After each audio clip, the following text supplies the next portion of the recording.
Tracy, I want to bring you in here. What do you think about that idea of, people feeling, a sense of a shelf life? Does that resonate with you at all? Yeah, it does. I actually, I wrote a book called Between a Rock and a Hot Place, Why 50 is Not the New 30.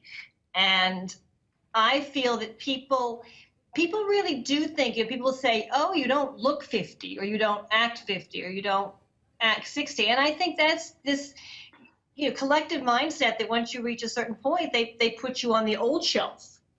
And so, and as Bobby says, once you're on the old shelf, you're not supposed to have sex. You're not supposed to be productive in the way you once were. And I think I think that this generation, the boomers, have pretty much said, you're not going to put, for the most part, you're not going to put us on a shelf. We're going to reinvent that. We're going to go on and be productive and be relevant in different ways and keep working and keep looking good and keep exercising. And it's not, but I like to say, it's not my grandmother's 50. Well, I don't mean. What do you mean by that, Tracy? It's not your grandmother's 50. Well, I think we have, people have an automatic response. They'll look at Bobby and they'll say, my God, you don't look 62, because when we were growing up 62, if I looked at my grandfather at 62, he looked nothing like Bobby Levithan.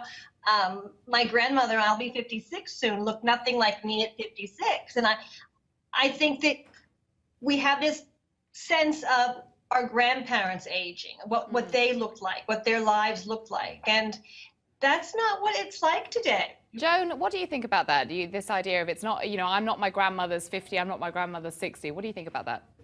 Well, I think maybe we misunderstood what our grandmothers were going through. I assumed one thing, and I'm not living it. I'm the oldster here at 70, and oh my goodness, it's nothing like what I expected.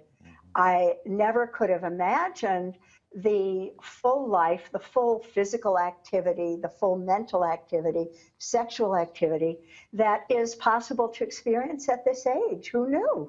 That's why I write books about this stuff too. So Joan, specifically, tell me how sex is different, or how it's different now than you imagined it would be, after you reach 50. How long have you got? Well, okay. It does get better. Yeah, I wrote 3 books on it so far.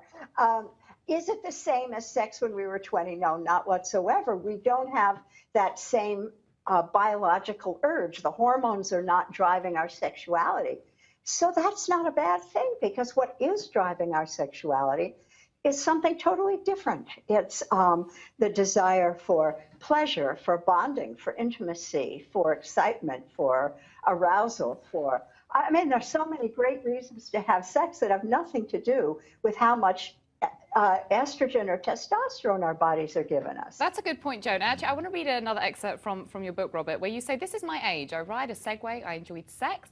I have friends from 22 to 90, and I am still willing to risk having my heart broken in order to feel it full. And I don't always act like this society's picture of an almost 60-year-old. I have better things to do with my time. Crucial to the new 60 is honoring what brings the feeling of aliveness. Tell me about that feeling of aliveness. When have you last felt that? Oh, riding my Segway, yesterday, or, walking out in the rain today and going, oh, rain, alive. But again, it's related to the, having faced my mortality. Life is, as Mark Matuszko says, everything is gravy. The fact that I wake up every day. My father lived to be almost 94, and he was very alive. And we used to talk about things because at a certain point, actuarially, we were the same age. So we were approaching our lives, even though he was 40 years older than me, with, are we satisfied? I would say to him, if I died soon, don't worry, I've lived fully. And he'd say, yeah, me too. And so our goal was to say, I try to live every year as if it could be my last year.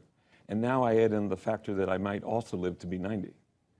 And so I want to bring both of those things into how I live my life. But in case it's my last year, I don't want to miss out on pleasure, excitement, satisfaction, being productive. So, again, it's back to what am I waiting for?